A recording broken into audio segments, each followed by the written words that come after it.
ठीक है, स्टार्ट करें क्लास। देखिएगा, यूनिट्स एंड मेजरमेंट्स के हम लोग जेई मेंस के प्रीवियस क्वेश्चन स्टार्ट कर रहे हैं, है ना। 2025 और 2024 के यहाँ पर क्वेश्चंस आपको देखने को मिलेंगे, राइट, पिछले 2 साल के। और यहाँ पर यूनिट्स डायमेंशन इज मेजरमेंट में यहाँ पर हम लोग सबसे पहला क्वेश्चन देखेंगे। हो सकता है आपको बहुत सारे क्वेश्चन ऐसे दिखेंगे जहाँ पर आपको फॉर्मूला पता ही नहीं हो, राइट। तो फॉर्मूले की रिगार्डिंग आप एक बार चिंता मत करना, क्योंकि जैसे आप 11th में हो तो 12th के फॉर्मूले भी यहाँ पर आपको देखने को मिलेंगे, राइट। वो 12th वाले फॉर्मूले अभी आपको नहीं पता है, राइट। इसीलिए ठीक है, अपनी कॉपी वगैरह निकाल के रखिएगा, जहाँ पर जो फॉर्मूला नया आपको दिख रहा है वो नोट डाउन करिएगा, राइट। कॉन्सेप्ट को अच्छे से समझिएगा कि क्या कंसेप्ट है इसके पीछे सॉल्व करने का, और इसी से आपके जितना भी हमने यूनिट्स डायमेंशन एंड मेजरमेंट में पढ़ा था वो सारी चीज़ें रिवाइज हो जाएगी, ठीक है। तो लिखने की थोड़ी स्पीड भी रखिएगा, और अगर स्किप भी हो रहा है तो मैं आपको पीडीएफ वगैरह भेज दूंगा, उसकी चिंता मत करिएगा। चलिएगा, फिर हम लोग हमारा सबसे पहला क्वेश्चन देखेंगे। देखिएगा, सवाल दिया गया है कि the unit of under root of 2i upon में epsilon not C is, right. तो हमारे पास में under root of 2i upon epsilon not C की यूनिट क्या होगी, ये हमसे पूछा जा रहा है। जहां पर i हमारा इंटेंसिटी ऑफ इलेक्ट्रोमैग्नेटिक वेव है, c is the speed of light, right. तो यहाँ पर, राइट, इसकी यूनिट हमें पूछी जा रही है, और i यहाँ पर इंटेंसिटी ऑफ इलेक्ट्रोमैग्नेटिक वेव है। और अगर हम लोग इंटेंसिटी ऑफ इलेक्ट्रोमैग्नेटिक वेव की बात करें, right, then we can say कि जो इलेक्ट्रोमैग्नेटिक वेव है इसकी इंटेंसिटी होती है हमारे पास में half epsilon naught E naught square into C, right. तो यहां से हम लोग सबसे पहले क्या करेंगे, राइट, कि यहाँ पर ये ई नॉट जो है, राइट, इसकी हम लोग जो है ये यूनिट हम लोग निकाल लेंगे, राइट। सो राइट, तो देखिएगा यहाँ पर हम लोग ये करेंगे कि जो हमारे पास में ई नॉट स्क्वायर है ये क्या हो जाएगा, this is your 2 into intensity upon में एप्सिलॉन नॉट सी। तो यहाँ से अगर हम लोग ई नॉट की बात करें, ई नॉट यानी कि इलेक्ट्रोमैग्नेटिक वेव जो होता है उसकी मैक्सिमम इलेक्ट्रिक फील्ड क्या है, राइट। जैसे इलेक्ट्रोमैग्नेटिक वेव ये इस तरीके से हमारा वेव पैटर्न के फॉर्म में चलता है, राइट। इसमें हमारी इलेक्ट्रिक फील्ड और मैग्नेटिक फील्ड दोनों ही होती है, और दोनों ही एक दूसरे से क्या होती है, म्यूचुअली परपेंडिकुलर होती है, ठीक है ना। ये इस तरीके से होती है।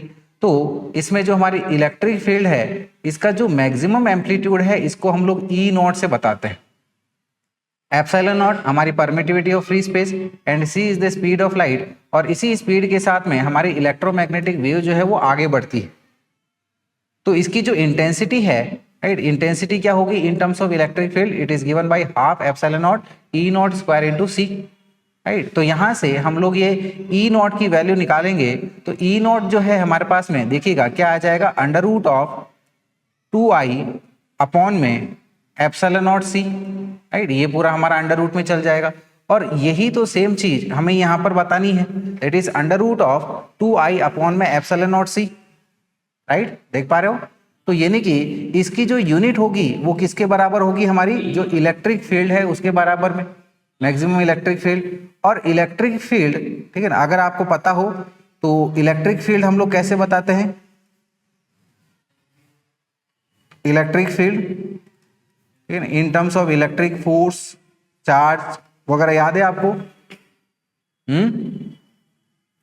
देखिएगा, इलेक्ट्रिक फोर्स हमारा क्या होता है चार्ज के ऊपर में, राइट। अगर यहां से कोई इलेक्ट्रिक फील्ड आ रही है तो F is equal to Q into E होता है।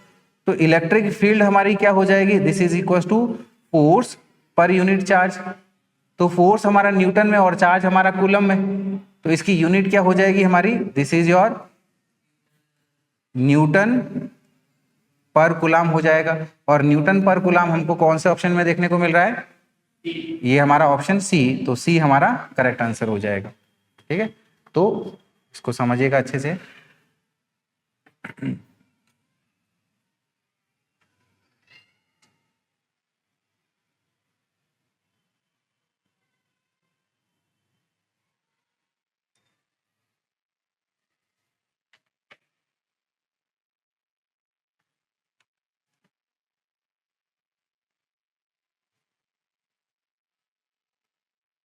थोड़ी स्पीड रखिएगा लिखने की।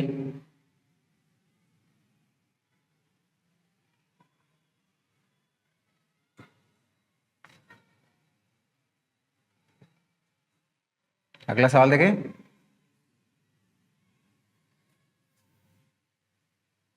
देखिएगा, अगला सवाल हमें दिया गया है कि in an expression a into 10 की पावर b, जो हमारा एक्सप्रेशन है a इंटू 10 की पावर b, इसके बारे में क्या कहा जा सकता है ये समझिएगा। ऑप्शन ए हमें दिया गया है कि b is order of magnitude for a greater than और इक्वल्स टू 5। जो b है वो हमारा ऑर्डर ऑफ मैग्नीट्यूड है जब हमारा a की जो वैल्यू है वो ग्रेटर देन या फिर इक्वल्स टू 5। बी ऑप्शन कह रहा है कि b is order of magnitude for a less than और इक्वल्स टू 5, कि b हमारा मैग्नीट्यूड का ऑर्डर है अगर a जो है वो 5 से छोटा या फिर उसके बराबर हो, और a जो है it is your order of magnitude for b less than और इक्वल्स टू 5। और d में क्या दिया गया है कि b is order of magnitude for a greater than 5 but less than और इक्वल्स टू 10। तो देखिएगा, जब हम लोग ऑर्डर ऑफ मैग्नीट्यूड की बात करते हैं तो किसी भी वैल्यू को हम लोग इस तरीके से लिखते हैं a इंटू 10 की पावर b से। तो यहाँ पर जो 10 की पावर होती है वही हमारा ऑर्डर ऑफ मैग्नीट्यूड कहलाता है, और जनरली ये जो हमारा a है इसकी वैल्यू हम लोग 5 से छोटी या फिर उसके बराबर बताते हैं, राइट। तो अगर हम लोग यहाँ पर a की वैल्यू को 5 से छोटी या फिर उसके बराबर बताएंगे तो जो भी यहाँ पर 10 की पावर में होगी यानी कि जो b है वही हमारा ऑर्डर ऑफ मैग्नीट्यूड कहलाएगा। सो वी से कि then b is order of magnitude of quantity. तो इसी के हिसाब से हमारा क्या आंसर सही हो जाएगा? कौन सा ऑप्शन सही दिख रहा है आपको? बी यहाँ पर सही आंसर हो जाएगा। So this will be our correct answer, है ना। लिखने की स्पीड फास्ट रखिएगा, ठीक है ना, ज्यादा देर रुकूंगा नहीं मैं।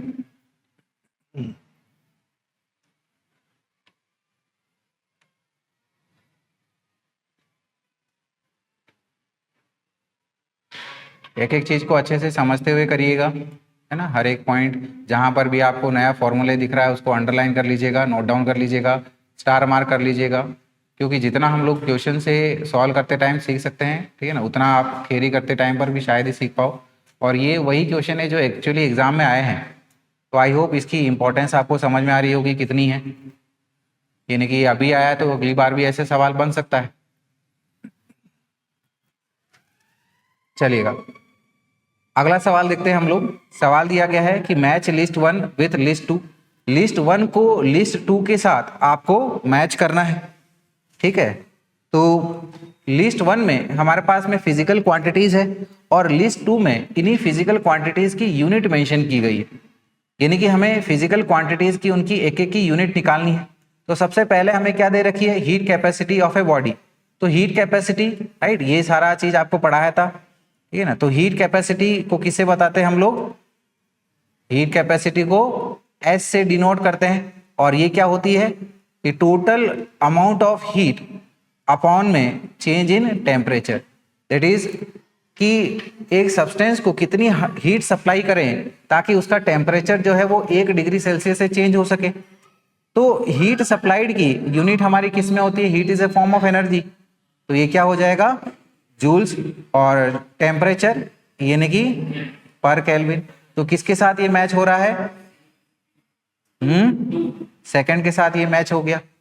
अगला है specific heat capacity of a body.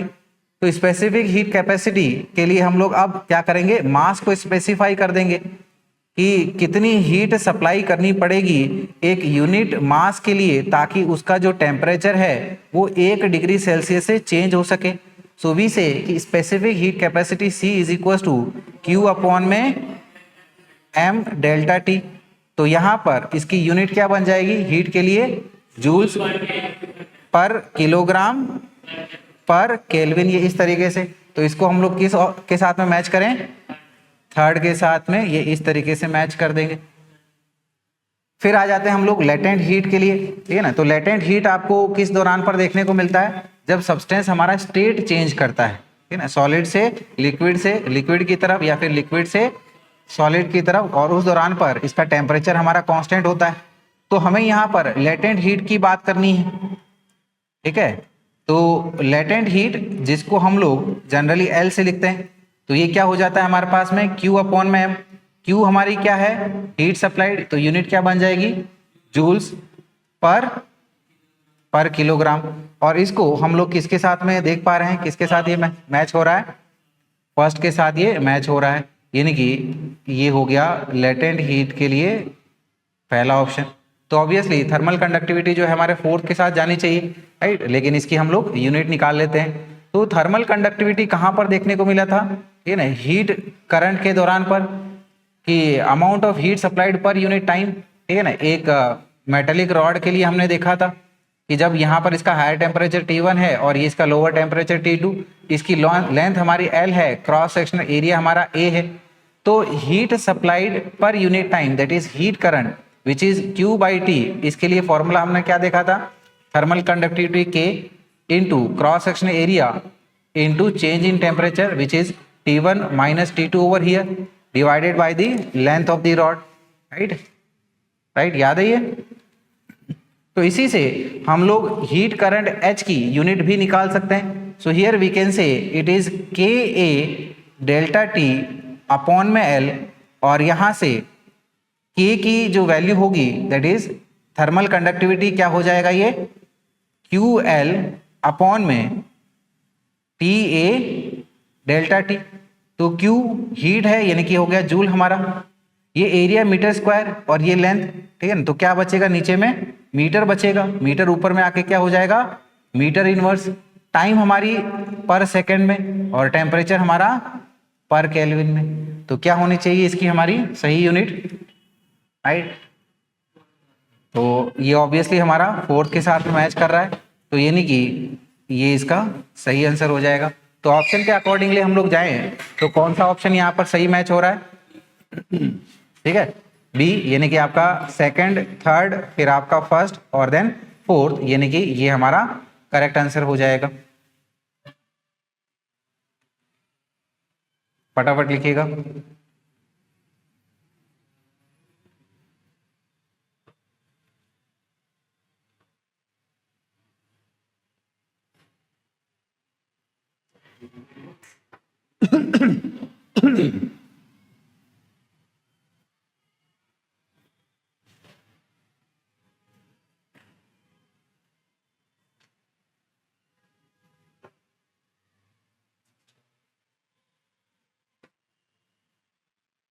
लिखा ही इतना।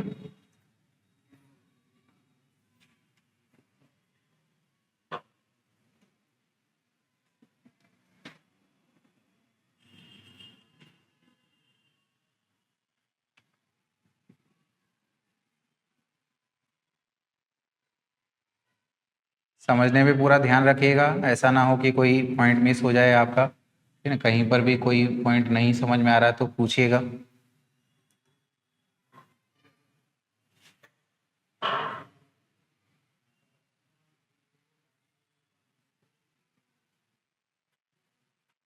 ठीक है, चलें फिर अगले क्वेश्चन पे आते हैं हम लोग।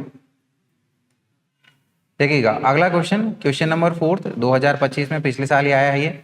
यहाँ पर भी हमें लिस्ट 1 को लिस्ट 2 के साथ मैच करना है। लिस्ट 1 में हमारी फिजिकल क्वांटिटी है और लिस्ट 2 में इनकी यूनिट्स है। तो कई बार ऐसा हो सकता है कि क्वेश्चन में जो है हमारे पास में सिमिलर टर्म्स आपको देखने को मिले, तो आपको लगेगा कि हमने तो इसको पहले सॉल्व किया है तो हम लोग इसको यहाँ पर क्यों सॉल्व करें। लेकिन हम लोग हर बार जो है उसको सॉल्व करेंगे ताकि आपको ये भी पता रहे कि हमने मतलब उसकी अहमियत क्या है और वो आपको अच्छे से दिमाग में सेटल डाउन भी हो जाए। तो यहाँ पर ठीक है ना, मैच लिस्ट 1 विथ लिस्ट 2 कर रहे हैं। लिस्ट 1 में हमारी फिजिकल क्वांटिटीज है और लिस्ट 2 में इनकी यूनिट्स है। तो यहाँ पर लिस्ट 1 में सबसे पहले क्या है हमारा magnetic induction, right. Magnetic induction यानी कि आपका मैग्नेटिक फील्ड। तो मैग्नेटिक फील्ड जो है इसको हम लोग यूनिट टेस्ला से मेजर करते हैं, ठीक है।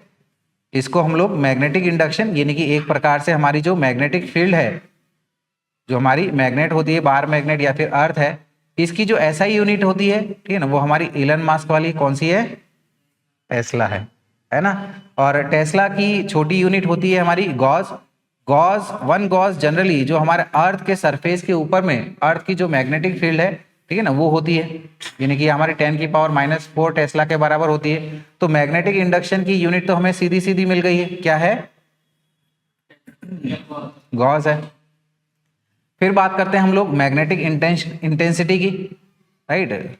ये हमारा 12th में हम लोग इसको स्टडी करते हैं कि मैग्नेटिक इंटेंसिटी, तो मैग्नेटिक इंटेंसिटी को हम लोग H से डिनोट करते हैं, ठीक है ना।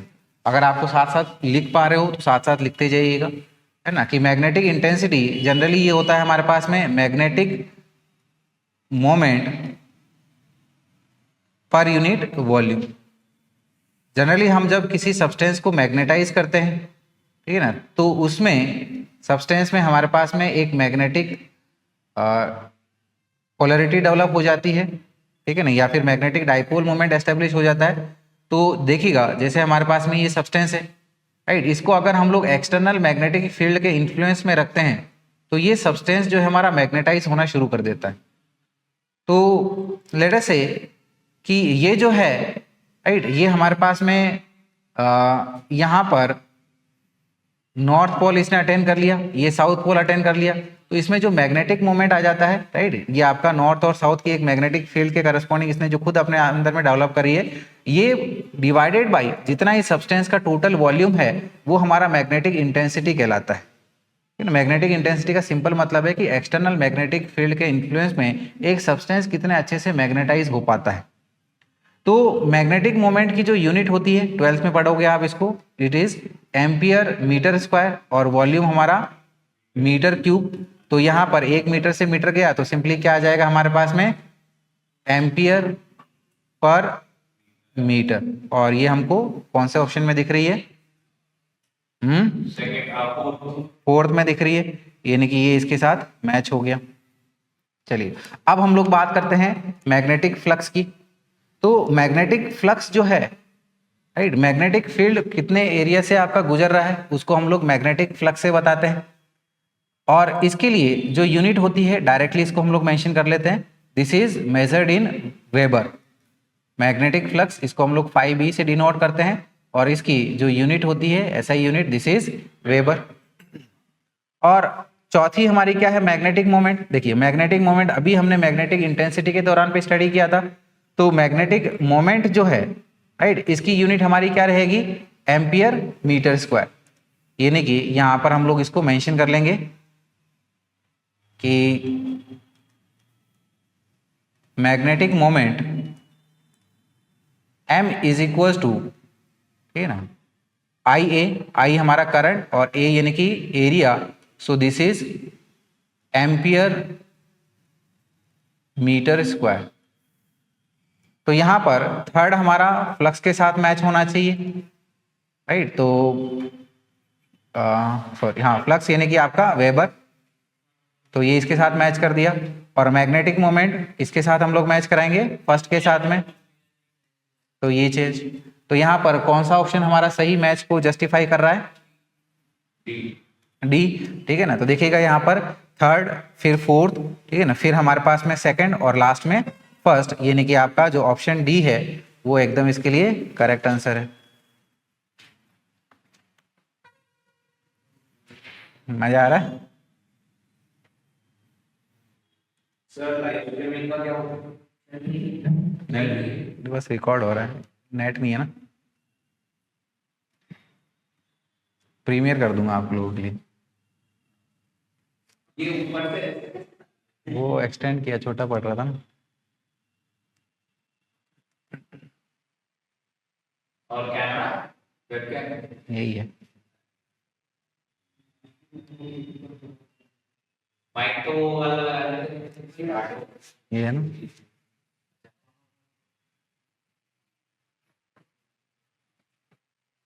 जो हम लोग यहाँ पर डिस्कशन वगैरह करेंगे ना, इसको स्किप कर देना, जब सवाल किया था ना वो देखना तुम लोग, ना मतलब जब भी बाद में तुमको ऐसा लगेगा रिवाइज वगैरह करने के लिए, तो उस दौरान पे, तो इसीलिए जब हम लोग सवाल करेंगे, ठीक है ना, तो अच्छे से करेंगे बिना टाइम लगे। हाँ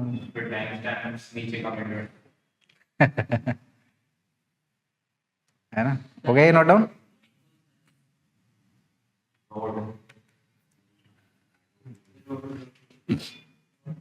चलिएगा अगला सवाल देखते हैं। ये देखिए, ये सभी लोग कर सकते हैं, बहुत सिंपल है कि लिस्ट 1 को लिस्ट 2 के साथ हमें मैच करना है, ठीक है ना, लिस्ट वन और लिस्ट टू। लिस्ट वन में अगर देखोगे आप हमारे पास में, ठीक है, सिंपली हमारे पास में नंबर्स है, और लिस्ट टू में इनके सिग्निफिकेंट फिगर्स है ना।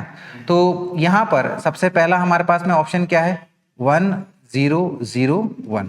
तो यहाँ पर कितने सिग्निफिकेंट फिगर्स बनेंगे, 4 सिग्निफिकेंट फिगर्स, क्योंकि जो दो जीरो, ठीक है ना, इनके 1 के बीच में है, वो भी हमारा सिग्निफिकेंट फिगर्स हो जाएंगे, यानी कि यहाँ पर टोटल हमारे 4 सिग्निफिकेंट फिगर्स हो जाएंगे।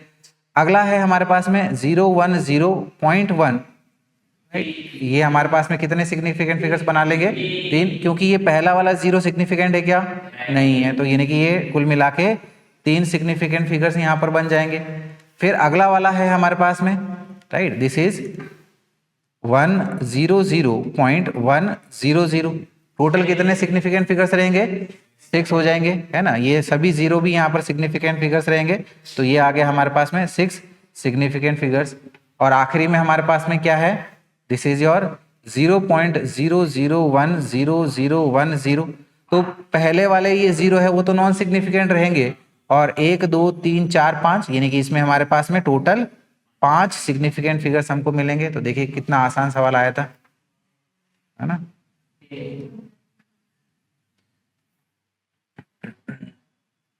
एक सवाल तो बना ही लोगे अभी, ना।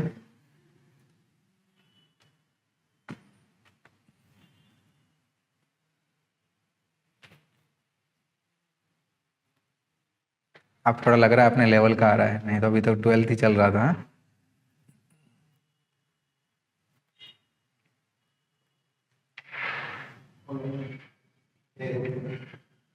थोड़ा स्पीड रखिएगा लिखने की।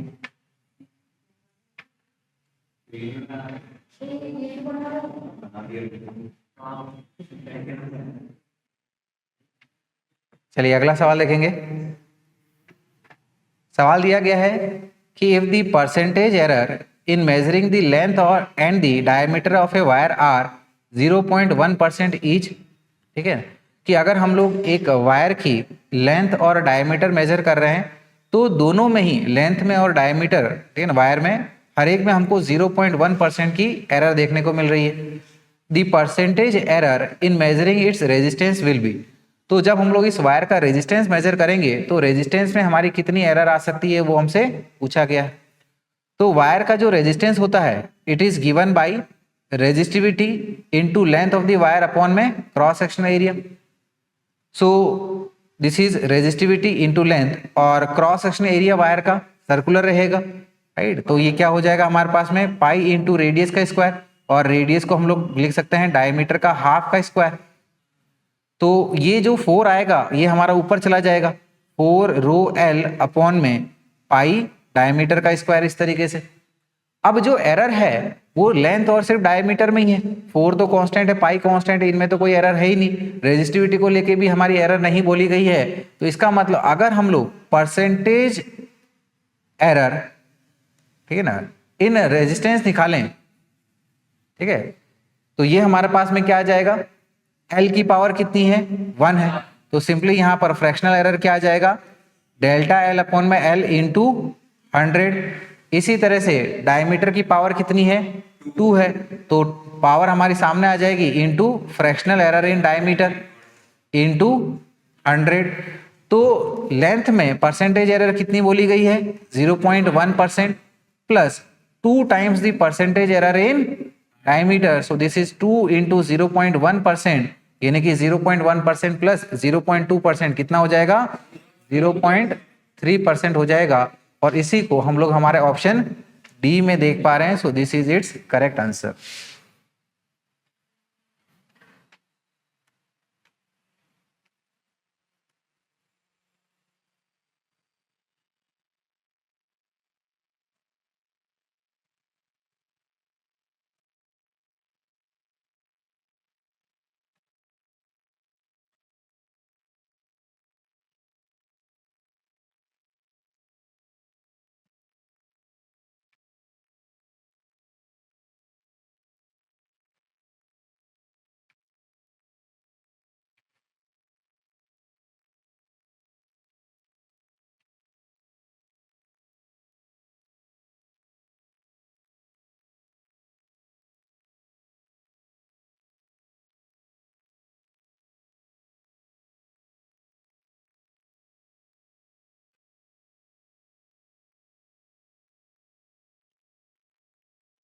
लिखाइए।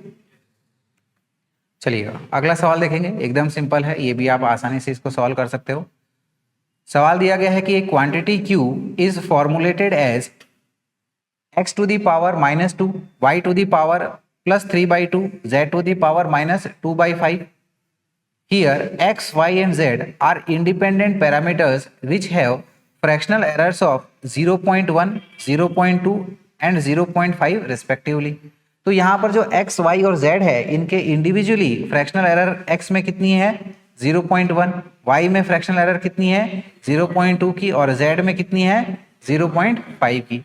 So the maximum fractional error of q is, तो ये जो q है ठीक है ना, जिसकी जो वैल्यू है वो एक्स वाई जेड के टर्म में दी गई है, तो Q के अंदर में हमारी मैक्सिमम फ्रैक्शनल एरर कितनी हो सकती है ये हमसे पूछा जा रहा है।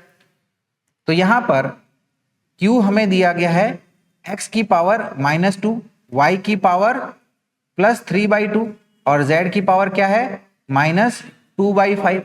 तो अगर हमें इस Q की फ्रैक्शनल एरर निकालना है that is delta Q upon में Q, तो जो भी पावर है ठीक है, चाहे पॉजिटिव में हो या फिर नेगेटिव में हो, क्योंकि हमें मैक्सिमम फ्रैक्शनल एरर निकालना है तो इसको हम लोग पावर को क्या लेंगे पॉजिटिव में या नेगेटिव में, ठीक है ना, सामने पॉजिटिव में ले लीजिएगा तो 2 इंटू फ्रैक्शनल एरर इन x प्लस क्या हो जाएगा,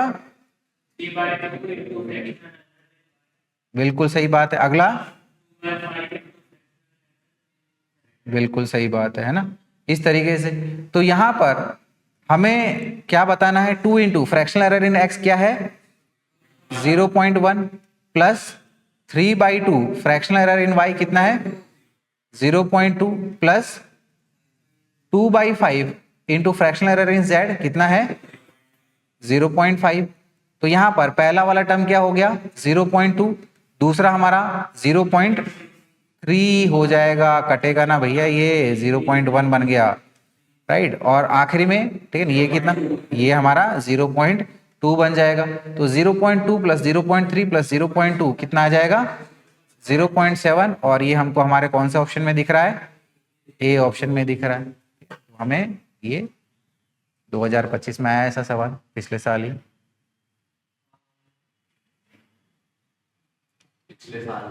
पर शिफ्ट के हिसाब से भी आपको लकी रहना पड़ेगा, ये 8 अप्रैल दूसरी शिफ्ट में आया था।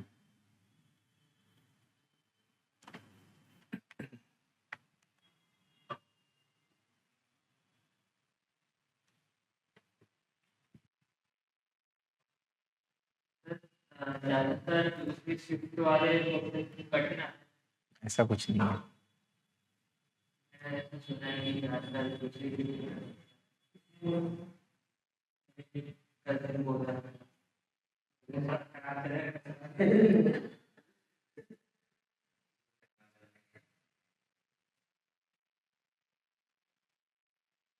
तो दूसरी शिफ्ट भी दी थी, दूसरी शिफ्ट भी दी थी और खराब था, उसका खराब जाना ही था, उसने पहले ही मान लिया था। चलिए अगला सवाल देखें, तुम्हारी सारी बातें रिकॉर्ड हो रही है इधर है।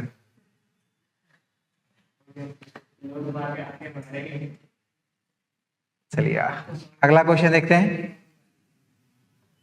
For an exponential expression of y is equal to 32.3 into 1125 divided by 27.4 where all the digits are significant. तो हमें यहाँ पर ये कोई एक्सप्रेशन दिया है y को लेके, then to report the value of y we should write. तो हमें ठीक है बताना है कि जो y की जो वैल्यू बनेगी ठीक है ना, ये कितनी बनेगी ये हमें बताना है। तो देखिएगा यहाँ पर ये बेसिकली क्या है मल्टीप्लिकेशन और डिवीजन का एक्सप्रेशन है, और जब हम लोग मल्टीप्लिकेशन या फिर डिवीजन के एक्सप्रेशन में फाइनल रिजल्ट को जब एक्सप्रेस करते हैं इन terms of number of significant figures, तो हम लोग क्या देखते हैं कि वो कोई डिजिट यहाँ पर जिसका आपका कम से कम सिग्निफिकेंट फिगर है। तो यहाँ पर मिनिमम सिग्निफिकेंट फिगर्स कितनी है हमारी,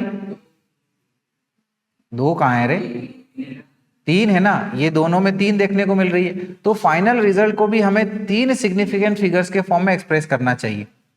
तो यहां पर बिना सॉल्व किए आप इसका आंसर देख सकते हो कि इसका आंसर क्या होना चाहिए,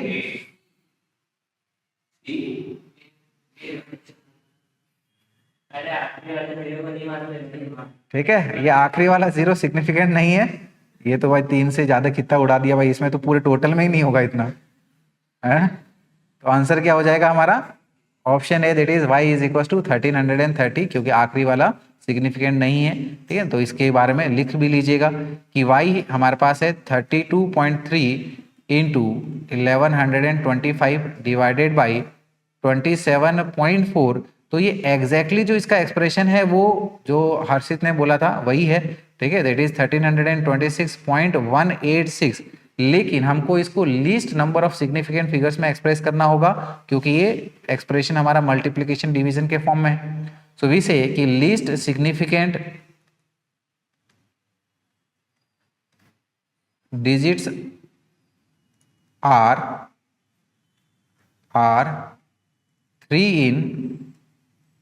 3 in operands, so result should be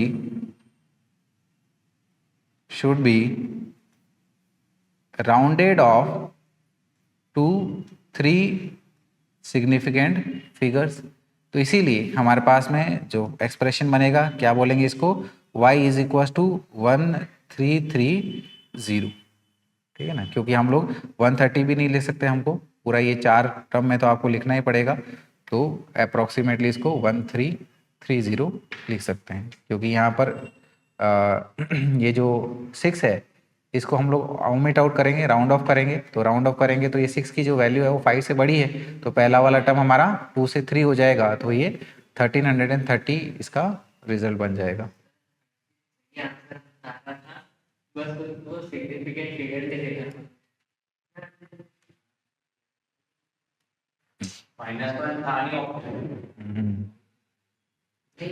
लिखा ये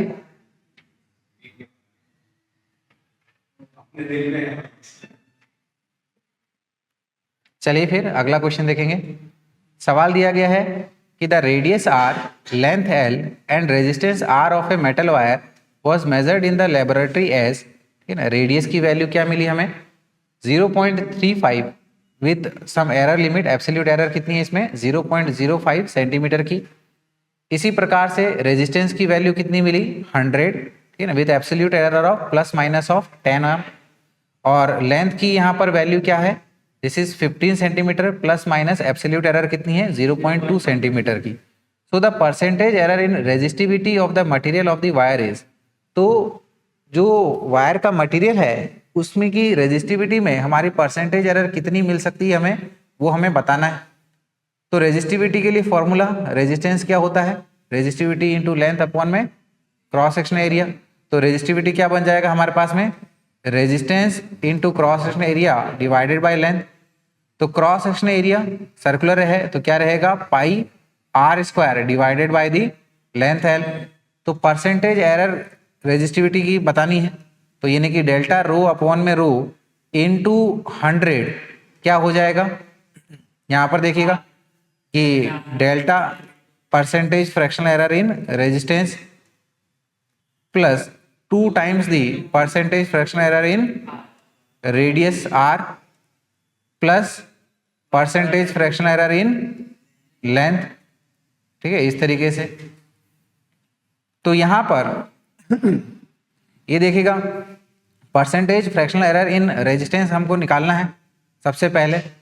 तो यहां पर देखिएगा एब्सोल्यूट एरर कितनी है, ये 10 की, और वैल्यू कितनी है हमारी 100 इंटू 100 कर दीजिएगा, प्लस में 2 इंटू ये रेडियस की रिगार्डिंग डेल्टा आर कितना है हमारा 0.05 डिवाइडेड विद आर कितना है 0.35, ये इंटू 100 परसेंटेज में आ गया। इसी तरह से लेंथ के लिए एब्सोल्यूट एरर कितनी है हमारी 0.2 डिवाइडेड बाई लेंथ कितनी है 15 इंटू ये हमारा 100 कर दिया। तो पहला वाला एक्सप्रेशन ये 100 से 100 कट के कितना आ जाएगा 10 आ जाएगा। इसी प्रकार से दूसरा वाला जो टर्म है ठीक है ना, इसकी वैल्यू आ जाएगी हमारी 28.57% और थर्ड के लिए आ जाएगा 1.33। तो तीनों को ऐड करेंगे तो ये आ जाएगा 39.9%। राइट। और ये हमें कौन से ऑप्शन में दिख रहा है? ऑप्शन ए में देखने को मिल रहा है। So this is its correct answer.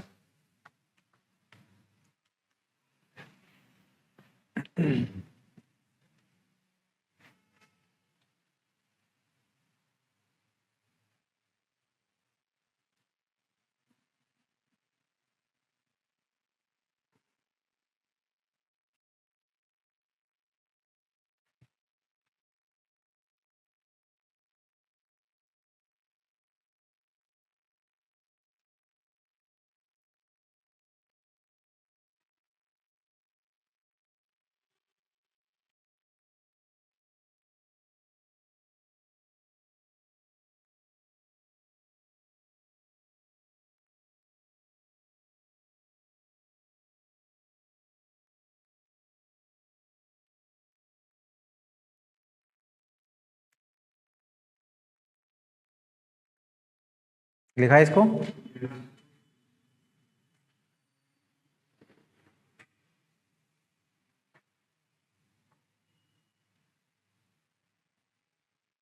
चलिए फिर अगले क्वेश्चन पे आएंगे हम लोग। ठीक है, देखिए सेम पिछले वाले क्वेश्चन के जैसे ही है, ठीक है, लेकिन ये पिछले वाले क्वेश्चन से भी सिंपल है सॉल्व करना। सवाल दिया गया है कि ये फिजिकल क्वांटिटी क्यू है, ठीक है ना, और ये जो है हमारे पास में ए बी और सी इन क्वांटिटीज के ऊपर में डिपेंड कर रही है, और क्यू का जो रिलेशन है ए बी सी के साथ में इस तरह से दिया गया है कि क्यू इज इक्वल टू ए की पावर 4 बी की पावर 3 अपॉन में सी का square. So the percentage error in A, B and C are 3%, 4% and 5% respectively. अगर हमारा A के अंदर में परसेंटेज एरर कितनी है? 3% की, B में 4% की और C में 5% की, तो आपको बताना है कि Q के अंदर में परसेंटेज एरर कितनी मिलेगी। ठीक है, तो यहाँ पर Q जो हमारी फिजिकल क्वांटिटी है, ठीक है ना, ये A की पावर 4, C वाला सही है, क्या बात है ना, इंटेलिजेंट बच्चा बैठा है हमारे बीच में। तो यहाँ पर डेल्टा क्यू अपॉन में क्यू, इसका हमें परसेंटेज फ्रैक्शनल एरर निकालना है। तो क्या हो जाएगा? ए की पावर 4 डेल्टा ए अपॉन में A into 100, that is 4 times the percentage fractional error in A plus 3 times the percentage fractional error in B plus 2 times the percentage fractional error in C. ये इस तरीके से is equal to क्या हो जाएगा? 4 into ए के अंदर में एरर कितनी है हमारी? 3% की, तो 4 इंटू 3% प्लस 3 इंटू बी के अंदर में परसेंटेज एरर है हमारी 4% plus 2 times the percentage error in C, तो ये आपका 5% इज इक्वल टू कितना हो जाएगा? ये 12% प्लस ये हमारा 12% और ये कितना आ गया हमारा 10%। तीनों को ऐड करिएगा, 12 प्लस 12 हमारा 24, 24 प्लस 10 हमारा 34% बन जाएगा। So this is its correct answer. और ये हमको जो है ऑप्शन सी में देखने को मिल रहा है।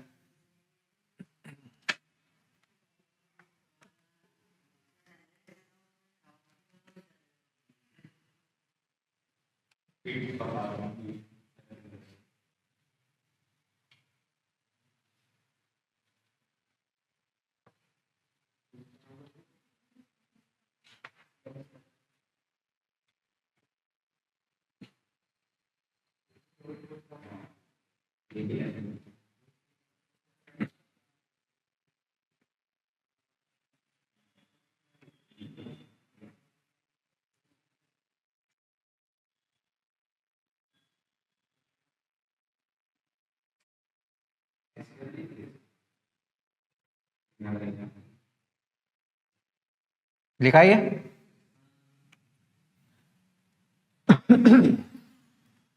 देखिएगा अगला क्वेश्चन देखते हैं कि a person measures mass of 3 different particles as 435.42 gram, 226.3 grams and 0.125 gram. ठीक है, तो एक पर्सन है जो 3 अलग अलग पार्टिकल्स का मास को मेजर कर रहा है। So according to the rules for arithmetic operations with significant figures the addition of the mass of 3 particles will be. तो सिग्निफिकेंट फिगर्स के एडिशन वाले ऑपरेशन को ध्यान में रखते हुए हमको बताना है कि इन तीनों पार्टिकल्स का टोटल मास कितना होगा। करके देखो ना भाई, तुक्का मत मारो। देखो इधर है ना, टोटल मास हमारे पास में कितना हो जाएगा? टोटल मास हमारा m1 plus m2 plus m3 हो गया। तीनों मासेस को हमको सिंपली ऐड करना है, तो सबसे पहले इनको ऐड कर लीजिएगा। दैट इज 435.42 प्लस 226.3 प्लस 0.125, इस तरीके से। तो तीनों का एडिशन हमें मिल जाएगा 661.845।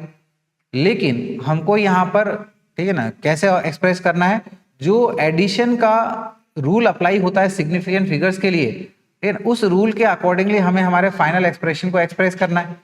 तो एडिशन के केस में क्या होता है? डेसिमल के बाद में जिसमें कम नंबर ऑफ सिग्निफिकेंट फिगर्स हैं, उतना ही डेसिमल के बाद में हमको सिग्निफिकेंट फिगर्स को एक्सप्रेस करना चाहिए।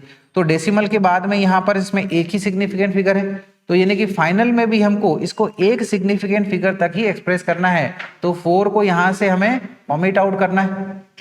तो 4 हमारा 5 से छोटा है, ठीक है ना, तो राउंड ऑफ वाला रूल के अकॉर्डिंगली क्या बन जाएगा? ये 661.8, और ये हमको कौन से ऑप्शन में दिख रहा है?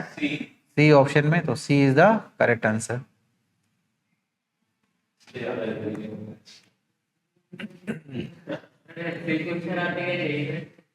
आ रहे हैं ना, दिख रहे हैं ना आपको, लिखा है ना प्रॉपर कब आया था, झूठ थोड़ी बोल रहा हूँ।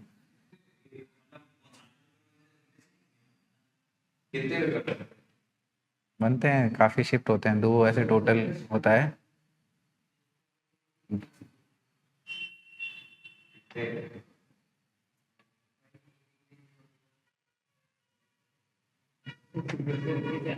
लिखो लिखो।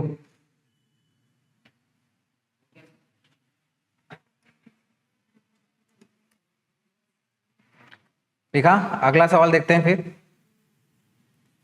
देखिएगा, सवाल दिया गया है कि the maximum percentage error in the measurement of density of wire is, कि अगर हम लोग वायर की डेंसिटी मेजर करते हैं तो उसकी डेंसिटी में हमें कितना मैक्सिमम परसेंटेज एरर मिल सकता है वो बताना है। इसके लिए दिया गया है कि वायर का जो मास है वो 0.60 प्लस माइनस 0.003 ग्राम दिया गया है।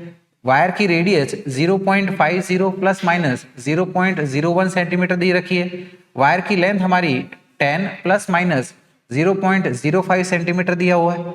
तो डेंसिटी में इसमें एरर कितना आ सकता है, ठीक है ना, तो according to this given condition हमें बताना है। तो वायर की डेंसिटी मास डेंसिटी क्या होती है? Mass divided by volume, mass per unit volume. और यहाँ पर वायर की बात हो रही है, तो वायर हमारा सिलेंड्रिकल है, तो सिलेंड्रिकल का वायर का वॉल्यूम क्या बन जाएगा? Area into length. एरिया हमारा pi R square into length, right. तो क्या बन गया ये वॉल्यूम हमारा? Pi R square length L. तो अब हम लोग percentage fractional error in resistivity बता सकते हैं। That is percentage fractional error in resistivity is equal to, ठीक है ना, मास में हमारा एरर है, रेडियस में है और लेंथ में है। पाई तो हमारा कांस्टेंट है, तो इसको लेने का मतलब नहीं है। तो क्या हो जाएगा? Percentage fractional error in mass, जिसको हम लोग delta M upon M into 100 से लिखते हैं, 2 times the percentage fractional error in radius plus percentage fractional error in length, इस तरीके से। अब सिंपली वैल्यूज पुट कर देना है। डेल्टा एम की यहाँ पर वैल्यू कितनी है? 0.03।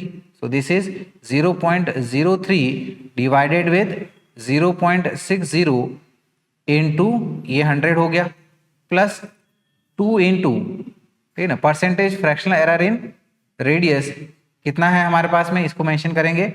तो रेडियस के रिगार्डिंग डेल्टा आर हमारा कितना है? 0.01, और आर कितना है? 0.5 into 100 plus delta L. Delta L कितना है? 0.05 डिवाइडेड विथ 10 इंटू 100 कर देंगे।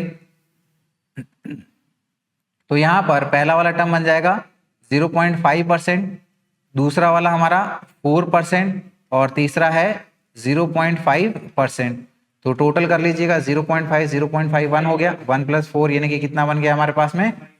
5%। और इसको जो है हम लोग हमारे ऑप्शन ए में दिख रहा है, तो ये इसका करेक्ट आंसर बन जाएगा।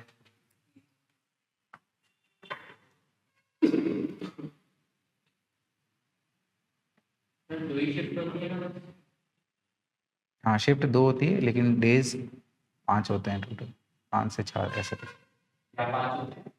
डेज शिफ्ट 2 होती है, मॉर्निंग और आफ्टरनून वाली, ठीक है, लेकिन जब एक फेज शुरू होता है तो उसमें 5 या 6 दिन ऐसे चलता है। 5 या 6 पेपर होते हैं टोटल तो 10 हो गए ना, 10-12 करीबन। एक शिफ्ट 5।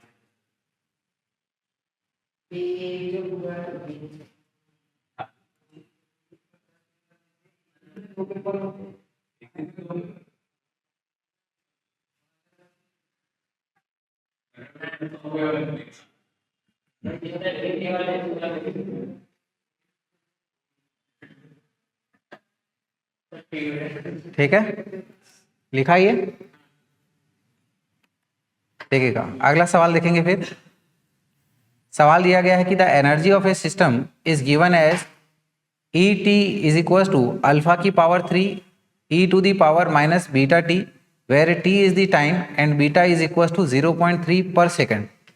तो हमारा किसी सिस्टम की एनर्जी का एक्सप्रेशन इस तरह से दिया गया है, इसमें टी हमारा टाइम है और बीटा की जो वैल्यू है वो भी मेंशन कर रखी है।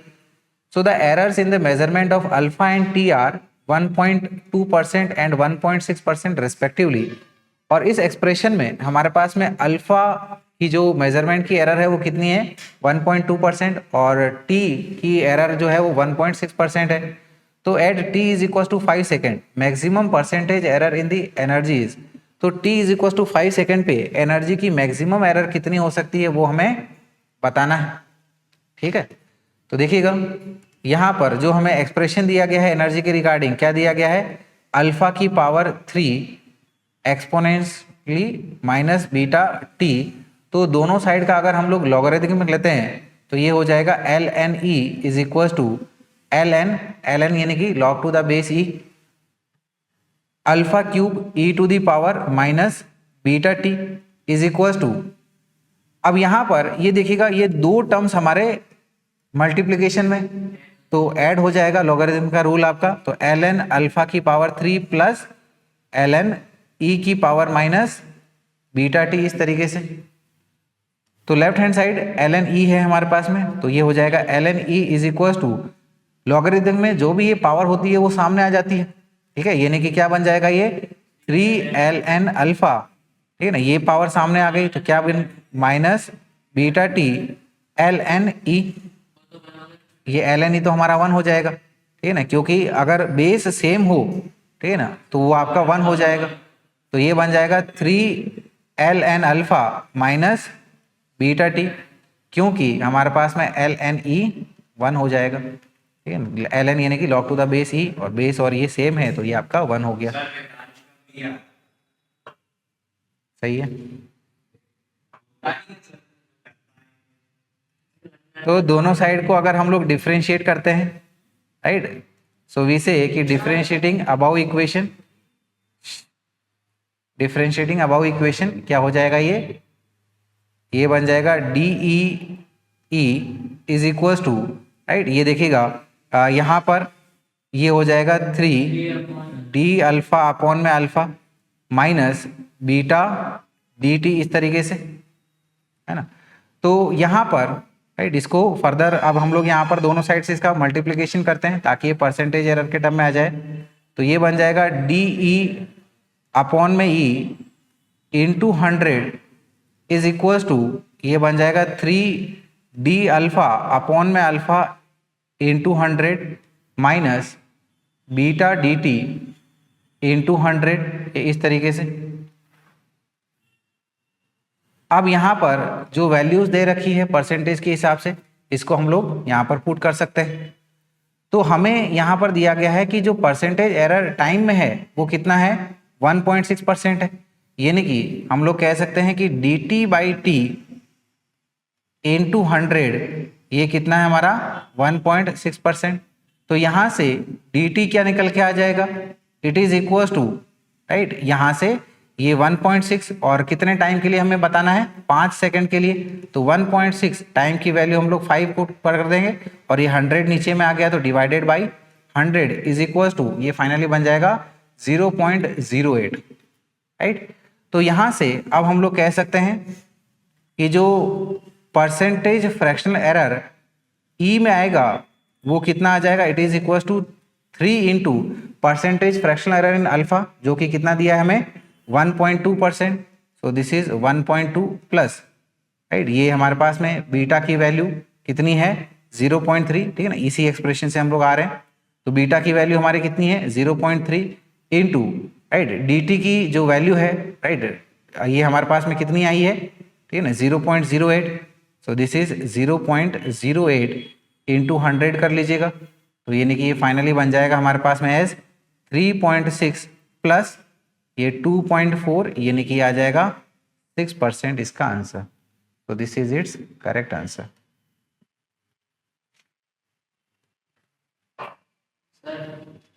वो 3 अल्फा से जब अपन ने डिफरेंशिएशन कर तो वहां से एलएन बढ़ गया। ये होता है ना हमारे पास में उसका डिफरेंशिएशन लॉग का 1/x, तो उसी के अकॉर्डिंगली हुआ, लिखा है ना, चेन रूल चल रहा है।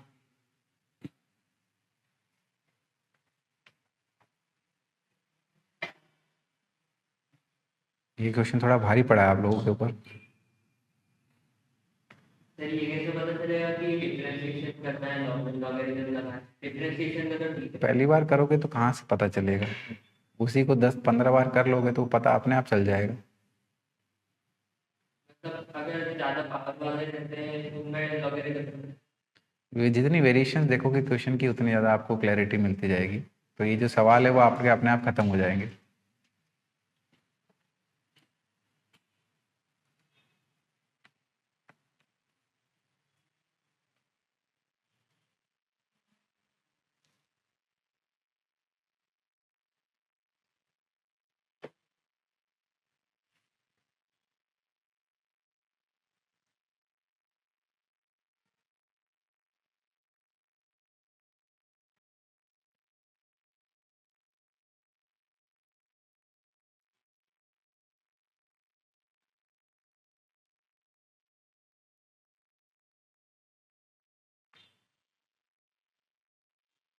वही नोट डाउन।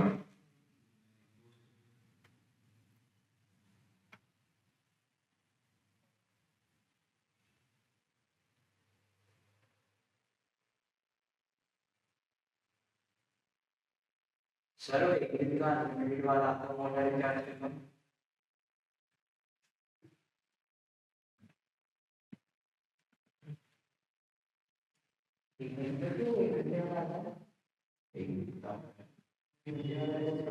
हो गया ये?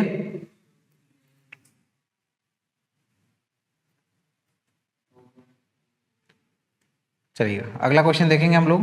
क्वेश्चन नंबर 14 दिया गया है कि the measured value of the length of a simple pendulum is 20 centimetre with 2 millimetre accuracy. कि हमारे जो सिंपल पेंडुलम की लेंथ है वो कितनी है 20 सेंटीमीटर, और इसमें 2 मिलीमीटर की, ठीक है ना, एरर आ सकती है। The time for 50 oscillations was measured to be 40 second with 1 second resolution. तो हमारा 50 ऑसिलेशंस को होने में कितना टाइम लग रहा है 40 सेकेंड, और इसमें 1 सेकेंड की एरर आ सकती है। So from these measurements the accuracy in the measurement of acceleration due to gravity is n%। तो अगर हम लोग इसी सिंपल पेंडुलम को यूज करके एक्सेलरेशन ड्यू टू ग्रेविटी की वैल्यू निकालें तो इस एक्सेलरेशन ड्यू टू ग्रेविटी में कितने परसेंटेज की एरर आ सकती है वो हमें बताना है। तो n की वैल्यू क्या होगी ये हमें देखना है। तो सिंपल पेंडुलम के लिए टाइम पीरियड का जो फॉर्मूला होता है वो क्या होता है, time period t is equal to 2 pi under root में L/G होता है। Very good. तो यहां से, ठीक है ना, इसका स्क्वायर करेंगे तो g की वैल्यू निकाल लेंगे, तो g क्या आ जाएगा हमारे पास में 4 pi square L divided by t square हो गया। अब इसका परसेंटेज फ्रैक्शनल एरर देख लेंगे g का, 4 कांस्टेंट है, पाई कांस्टेंट है, इससे तो कोई मतलब ही नहीं है परसेंटेज फ्रैक्शनल एरर में, यानी कि ये क्या बन जाएगा delta g by g into 100, that is percentage fractional error in acceleration due to gravity is equal to percentage fractional error in length plus time period के रिगार्डिंग 2 डेल्टा t अपॉन में T into 100, ठीक है, समझ में आई है। अब यहाँ पर एक चीज का खास ध्यान रखिएगा, ठीक है ना, जैसे लेंथ के रिगार्डिंग तो कोई दिक्कत नहीं है, ठीक है ना। 20 सेंटीमीटर को मेजर करने में कितनी एरर आ रही है, 0.2 divided by 20 into 100 plus 2 into delta T upon में टी, ठीक है ना। ये टी जो है वो एक ऑसिलेशन का टाइम पीरियड है। तो यहाँ पर, ठीक है ना, इसको अब एक ऑसिलेशन निकालते मत बैठिएगा, सिंपली क्या देखिएगा, ठीक है ना, कि हमारे पास में जब हमने इसका टोटल ऑसिलेशन लिया, ठीक है ना, टाइम कितना लग रहा है 40 सेकंड। तो जितने भी हमारे पास में ये बना होगा 50 ऑसिलेशन, 100 ऑसिलेशन, सभी में ही हमारे पास में एरर कितना आएगा, 1 सेकंड। यानी कि जितने ज्यादा टाइम होगा एरर अपने आप कम होती जाएगी। भाई अगर आप 5 सेकंड के लिए टाइम मेजर करते तो एरर कितनी रहती, 1 सेकंड की। 10 सेकंड में मेजर करते एरर कितनी रहती, 1 सेकंड की। यानी कि जितना ज्यादा टाइम होगा उतनी ज्यादा एरर कम होती जाएगी। इसीलिए टोटल टाइम कितना है, 40 सेकंड, इसमें एरर कितनी है, 1 सेकंड। समझ में आई बात।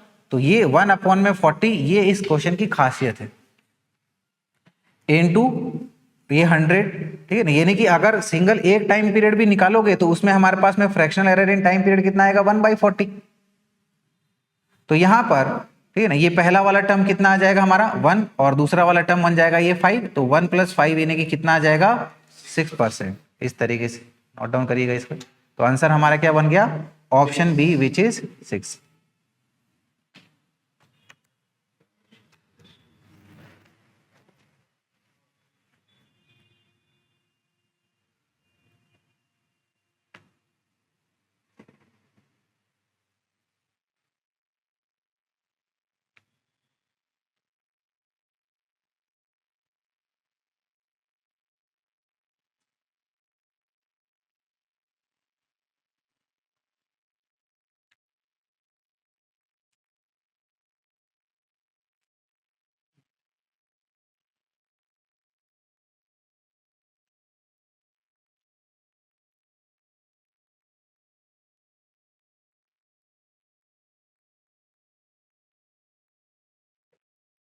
हो गया।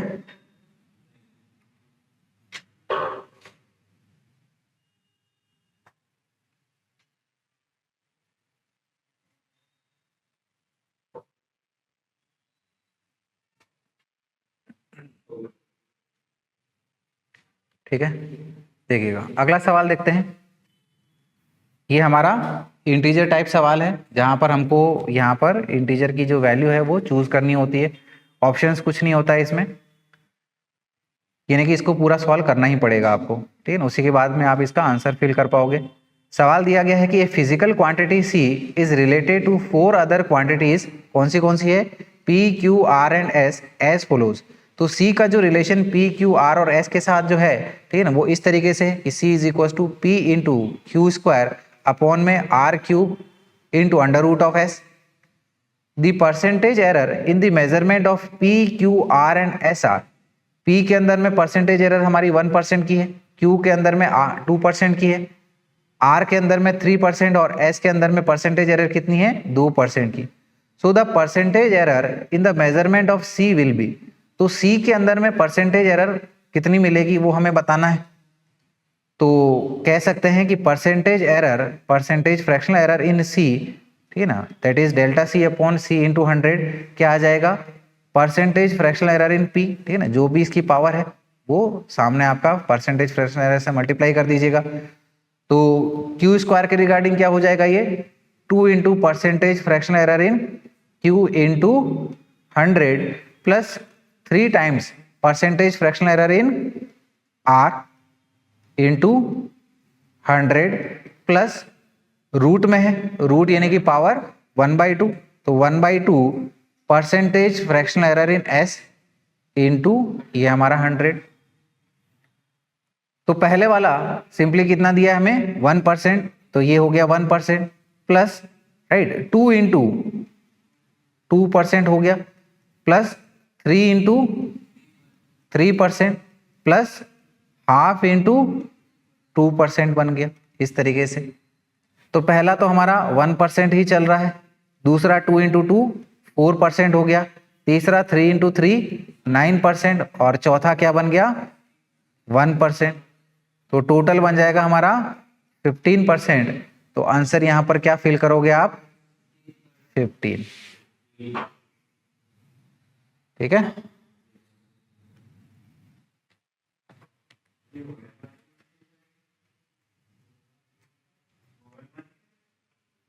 ऑनलाइन में कहाँ हूं मैं, वो है हमारे लेके आओगे।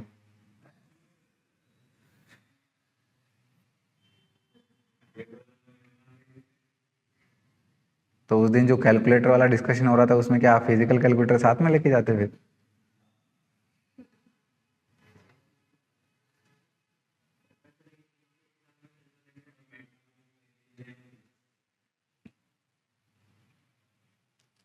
चश्मे का अलावा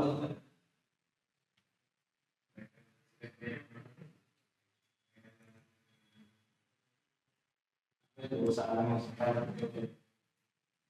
तो बाल कुछ नहीं होता है।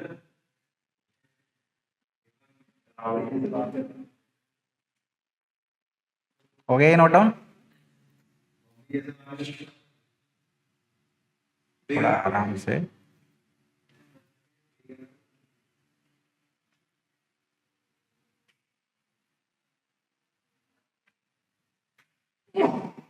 हो गया ये नोट डाउन,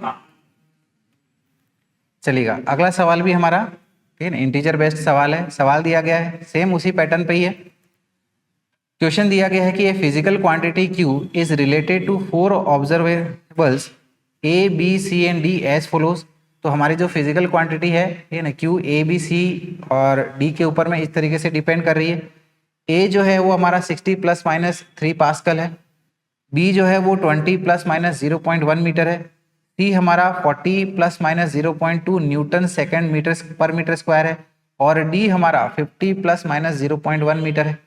तो परसेंटेज एरर इन Q जो है वो हमारा x अपॉन में 1000 है। तो यहाँ पर x की वैल्यू कितनी है वो हमें बताना है। ठीक है, तो यहाँ पर इन चीज़ों का खास ध्यान रखिएगा। सिर्फ आपको Q की परसेंटेज एरर नहीं निकालनी है, यहाँ पर बोला गया इसकी जो वैल्यू है वो x अपॉन 1000 है।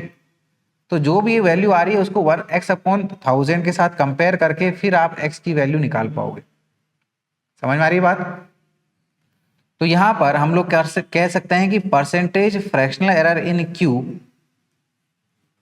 ठीक है ना will be equal to percentage fractional error in A, right, इस तरीके से प्लस क्या हो जाएगा, पावर 4 है B के लिए तो 4 times the percentage fractional error in B plus C की पावर 1 यानी कि परसेंटेज फ्रैक्शनल एरर इन C plus percentage fractional error इन D, ये इस तरीके से। तो ये हमारा बन जाएगा परसेंटेज फ्रैक्शनल एरर इन ए। ठीक है ना, कैसे निकालेंगे ये देखिएगा, 3 अपॉन में 60 कर देंगे, एब्सोल्यूट एरर हमारी 3 है और वैल्यू 60 है, इंटू ये 100 कर दीजिएगा।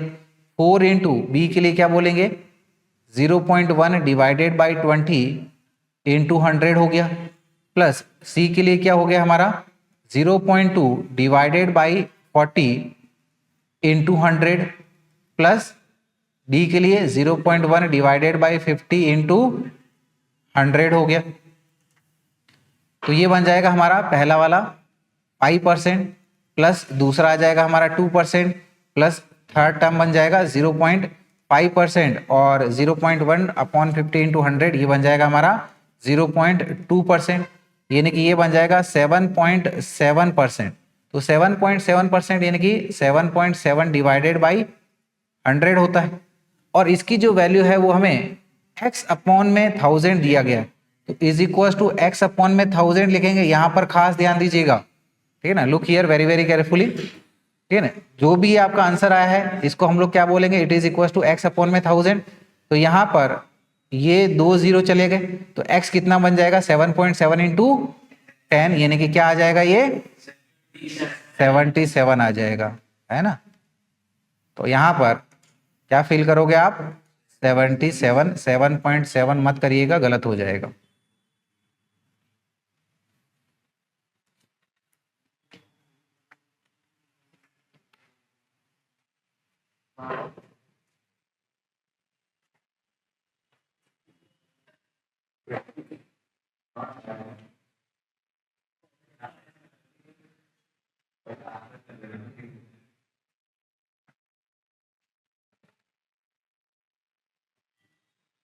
लिख लिया ये इतना?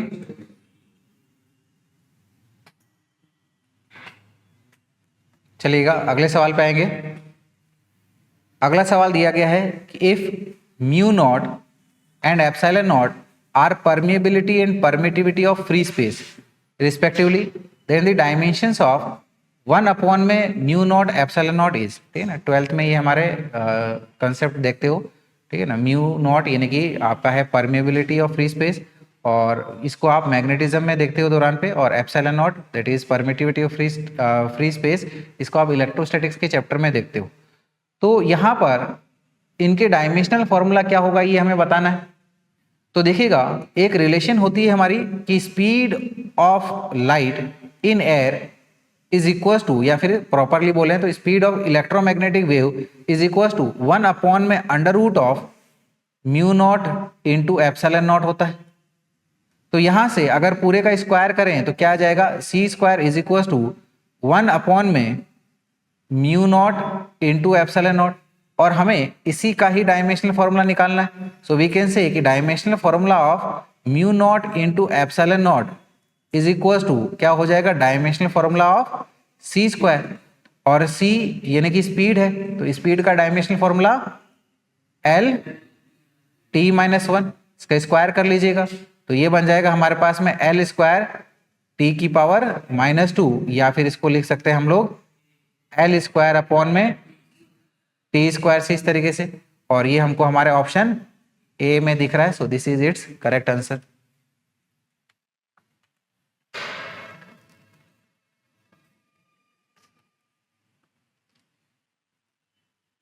सी क्या है?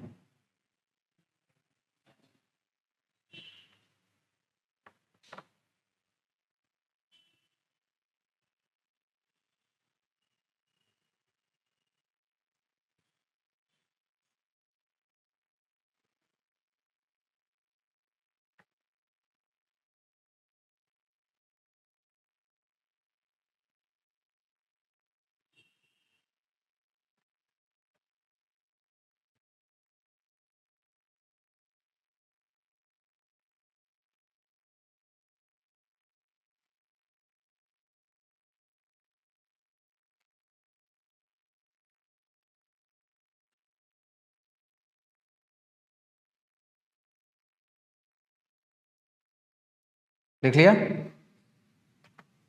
चलिएगा अगला सवाल देखेंगे। ये हमारा match the column type question है।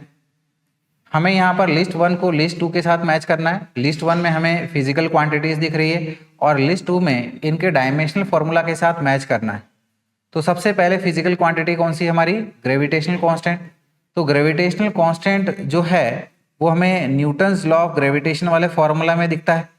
लेकिन अगर हमारे पास में दो मासेज है, उनके बीच में जो अट्रैक्टिव ग्रेविटेशनल फोर्स लगता है, it is given by gravitational constant into product of their masses divided by the square of their distances. तो यहाँ पर जो g है उसी का ही डायमेंशनल फॉर्मूला हमें निकालना है। So from this expression we can say कि dimensional formula of g is equal to, ठीक है, ये आर स्क्वायर ऊपर में मल्टीप्लाई हो जाएगा और m1 m2 डिवाइड में आ जाएगा, यानी कि क्या हो जाएगा, dimensional formula of force into dimensional formula of R square divided by dimensional formula of product of the masses which is m1 into m2। Force का डायमेंशनल फॉर्मूला क्या होता है, ml(t-2), एकदम जबान पे रहना चाहिए आपके। और r का क्या है, लेंथ है, तो ये l स्क्वायर हो गया डिवाइडेड बाय मास का मल्टीप्लिकेशन, यानी कि क्या है, m स्क्वायर हो गया। तो यहां से m की पावर क्या बन रही है हमारे पास में, ऊपर जाके ये m-2 हो गया, और m1 के साथ ऐड होके क्या बन जाएगा, ये m-1। l की पावर क्या बन रही है, ये l1 और l2, यानी कि क्या बन जाएगा, l3, और t की पावर -2, ये इस प्रकार से। और इसको हम लोग किसके साथ मैच कर पाएंगे, फोर्थ के साथ, ये ऐसे मैच कर सकते हैं। अगला क्या है, ग्रेविटेशनल पोटेंशियल एनर्जी, ठीक है ना। तो किसी बॉडी को कुछ हाइट पे हम लोग उठाते हैं तो उसकी पोटेंशियल एनर्जी स्टोर हो जाती है, ग्रेविटेशनल पोटेंशियल एनर्जी। और ग्रेविटेशनल पोटेंशियल एनर्जी हमारी कितनी होती है, mgh होती है। पोटेंशियल एनर्जी एक प्रकार की एनर्जी है, ठीक है ना।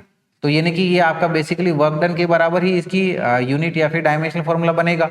तो वर्क डन का डायमेंशनल फॉर्मूला क्या होता है, mL2T-2 के बराबर। फिर थर्ड हमें क्या दिया गया है, थर्ड दिया है ग्रेविटेशनल पोटेंशियल। इसको देखिए, सेकंड वाले को किसके साथ मैच करें हम लोग, ये थर्ड के साथ मैच कर दिया। थर्ड है हमारा ग्रेविटेशनल पोटेंशियल। ग्रेविटेशनल पोटेंशियल क्या होता है कि एक चार्ज को इन्फिनिटी से एक पर्टिकुलर पोजीशन पे लाने के लिए जो हमें वर्क डन करना पड़ेगा, अपॉन दैट चार्ज की जगह यहाँ पर ये मास आ जाएगा, ग्रेविटेशनल पोटेंशियल है, ग्रेविटेशन को लेके बात हो रही है, तो यानी कि work done per unit mass, यही हमारा ग्रेविटेशनल पोटेंशियल हो जाएगा। सो हियर वी कैन से कि ग्रेविटेशनल पोटेंशियल का जो डायमेंशनल फॉर्मूला होगा वो क्या हो जाएगा, वर्क डन अपॉन में मास।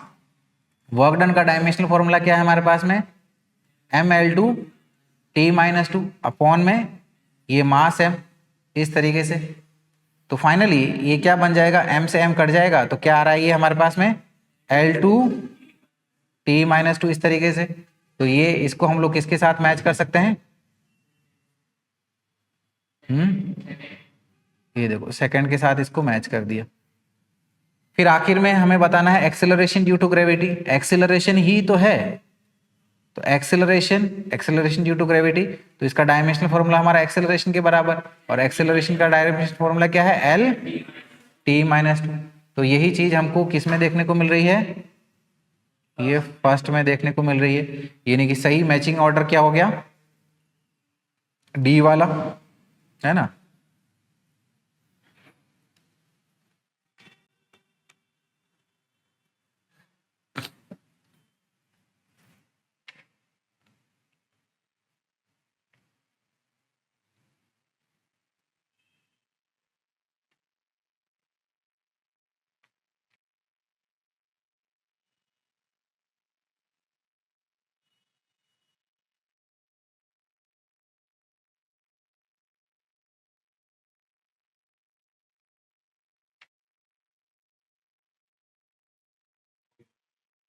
हो गया नोट डाउन, थोड़ी स्पीड फास्ट रखिएगा।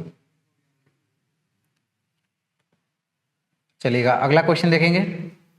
सवाल दिया गया है कि the dimensions of under root of mu not upon epsilon not is equal to that of, कि हमारा under root of mu not upon epsilon not का डायमेंशनल फॉर्मूला किसके बराबर होगा वो बताना है। यहाँ पर म्यू नॉट हमारा वैक्यूम परमिएबिलिटी है या फिर permeability of free space, epsilon naught हमारा परमिटिविटी ऑफ फ्री स्पेस है या फिर वैक्यूम है। तो हमें यहाँ पर under root of mu not upon epsilon not का डायमेंशनल फॉर्मूला बताना है। तो देखिएगा यहाँ पर इसको हम लोग 12th में पढ़ेंगे। 12th में हम लोग एक कॉइल के लिए इंडक्टेंस के लिए बात करेंगे। तो किसी कॉइल का जो सेल्फ इंडक्टेंस होता है, ठीक है ना, self inductance of a coil it is given by L is equal to mu not हमारा permeability of free space, n हमारा नंबर ऑफ टर्न उसका square, cross section area of the coil divided by length. ठीक है, तो हमारे पास में ये कॉइल है इस तरीके से, ठीक है ना। तो इसका सेल्फ इंडक्टेंस क्या होता है, ठीक है ना, अंदर की आपका permeability of free space, number of total turns का स्क्वायर, इसका cross section area divided by the length of the coil, right. इसी तरीके से अगर हम लोग एक कैपेसिटर का कैपेसिटेंस देखें, इसको भी आप 12th में देखोगे, ये कैपेसिटर है इसका पैरेलल प्लेट कैपेसिटर। तो इसका जो एरिया है इसको हम लोग A से बताते हैं और इनके बीच की जो डिस्टेंस ऑफ सेपरेशन इसको हम लोग L से बताते हैं। तो कैपेसिटर का capacitance is given by epsilon not A divided by length L। तो यहाँ पर ठीक है ना, capacitance of A parallel capacitor mention कर लीजिएगा, क्योंकि इन दोनों में ही हमारे पास में ये म्यू नॉट और एप्सिलॉन नॉट वाला टर्म आ जाएगा और उसी की मदद से फिर इसको आसानी से निकाल पाएंगे। सो वी से कि capacitance of A parallel plate capacitor C क्या हो जाएगा, this is your epsilon not A divided by length L। So this is, ठीक है, दोनों को अगर हम लोग डिवाइड करें इंडक्टेंस और कैपेसिटेंस को, तो इंडक्टेंस क्या है हमारे पास में mu naught into N square into A divided by length L into ये हमारा length divided by epsilon naught into area. तो हमें तो यहाँ पर डायमेंशनल फॉर्मूला की बात करनी है, ठीक है ना। तो यहाँ पर हम लोग जो है, हालांकि कोयल का एरिया अलग है, इसका एरिया अलग है, लेकिन यूनिट वाइज या फिर डायमेंशनल वाइज इनको हम लोग कैंसिल आउट कर सकते हैं। इज इक्वल टू क्या बच रहा है हमारे पास में, mu naught into N square upon में epsilon not.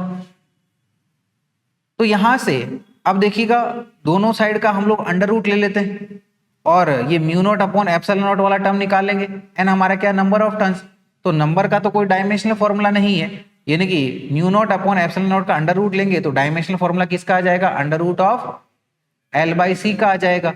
So now we can say कि dimensional formula of mu not upon में epsilon not is equal to dimensional formula of under root of L by C, inductance upon में capacitance.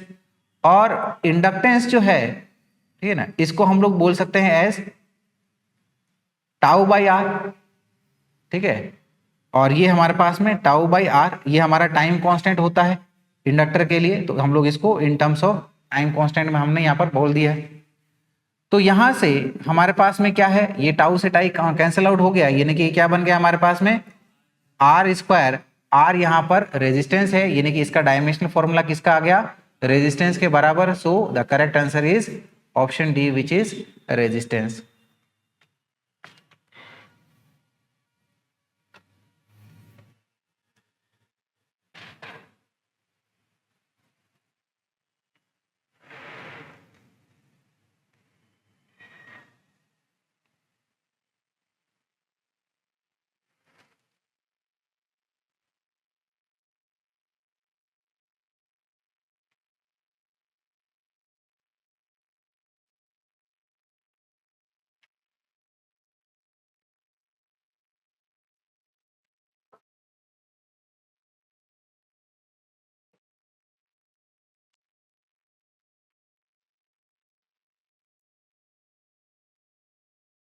Y note down.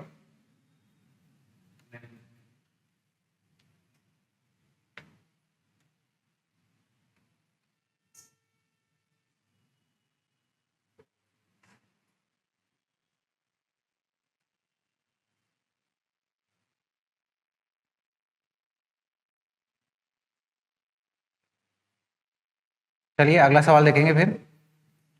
देखिएगा सवाल दिया गया है, if B is our magnetic field and mu not is permeability of free space, then the dimensions of magnetic field upon में permeability of free space is.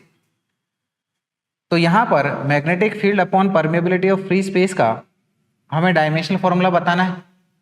अगर हम लोग एक लॉन्ग सोलेनॉइड की बात करें, सोलेनॉइड यानी कि इस तरह से स्प्रिंग है जिसके हम अंदर में हमने एक करंट फ्लो करा दिया, तो इसके अंदर में जो मैग्नेटिक फील्ड बनेगी, ठीक है, इस मैग्नेटिक फील्ड का हमारा एक्सप्रेशन होता है कि magnetic field is equal to mu not small N into I. I हमारा जो करंट इसमें फ्लो कर रहा है, एन जो है total number of turns upon में टोटल लेंथ, इसको हम लोग टर्न डेंसिटी कहते हैं, और म्यू नॉट हमारी परमेबिलिटी ऑफ फ्री स्पेस है। तो इस एक्सप्रेशन से हम लोग बी अपॉन में म्यू नॉट का डायमेंशन फॉर्मूला निकाल सकते हैं, राइट। सो वी से कि मैग्नेटिक फील्ड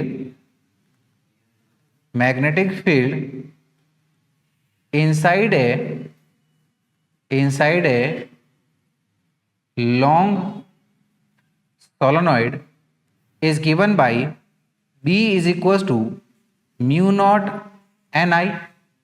तो यहां से हम लोग कह सकते हैं कि dimensional formula of magnetic field upon में permeability of free space is equals to क्या आ जाएगा, एन आई। और एन हमारा क्या है, turn density, it is total number of turns upon में लेंथ इनटू करंट आई।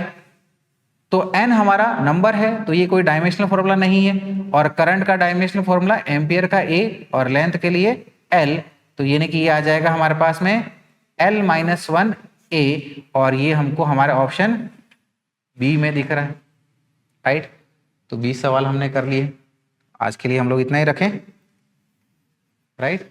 चलिए फिर इस क्लास को यहीं तक रखते हैं।